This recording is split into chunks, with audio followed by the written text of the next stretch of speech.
आता लक्ष सभापती निवडीकडे. इच्छुकांकडून मोर्चे बांधणी सुरू. नेत्यांसमोर आघाडीची एकी कायम ठेवण्याचे आवाहन.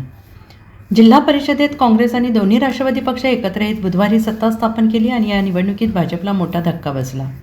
अध्यक्ष आणि उपाध्यक्ष निवडीनंतर आता सगळ्यांचे लक्ष विषय समितीच्या सभापती निवडीकडे लागले आहे.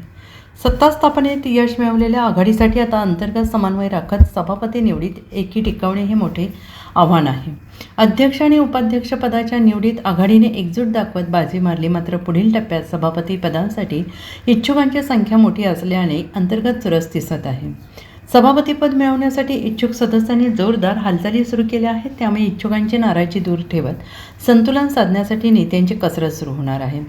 सभापतीपदाच्या निवडीला जिल्हा परिषदेच्या राजकारणात विशेष महत्त्व आहे. शिक्षण, आरोग्य, बांधकाम, अर्थ, समाजकल्याण, महिला आणि बालकल्याण, कृषी, पशुसंवर्धन अशा एकूण 4 समित्यांचे 4 सभापती असतात. तसेच जिल्हा परिषदेचे अध्यक्ष स्थायी आणि जलव्यवस्थापन समितीचे पदसिद्ध अध्यक्ष असतात. उपाध्यक्षांकडे 2 समित्यांचा कारभार असतो. मात्र शिक्षण, आरोग्य, बांधकाम, महिला आणि बालकल्याण यासारख्या महत्त्वाच्या समित्यांवर सभापतींचा प्रभाव असतो. त्यामुळे या पदांसाठी इच्छुकांची स्पर्धा स्वाभाविक आहे. अनेक सदस्यांनी आपापल्या नेत्यांकडे ताकद दाखवण्यास सुरुवात केलेली आहे.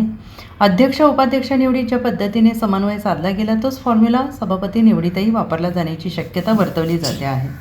मात्र प्रत्येक पक्ष आपल्या कार्यकर्त्यांना संधी देण्याच्या भूमिकेत असल्याने तडजोडी अपरिहार्य ठरणार आहेत. दरम्यान सत्ता स्थापनेत यश मिळाल्यानंतर कार्यकर्त्यांमध्ये उत्साहाचं वातावरण असलं तरी पदवाटपाच्या टप्प्यावर नाराजी उफाळण्याची शक्यता नाकारता येत नाही. काही ठिकाणी आमचाही हक्क अशी भूमिका घेत इच्छुकांनी दबाव तंत्र सुरू केलेलं आहे. त्यामुळे आघाडीतील वरिष्ठ नेत्यांना समन्वय साधण्यासाठी बैठकांची मालिका घ्यावी लागणार असल्याचं दिसून येत आहे. Bureau report, SBN Marathi, Sangli.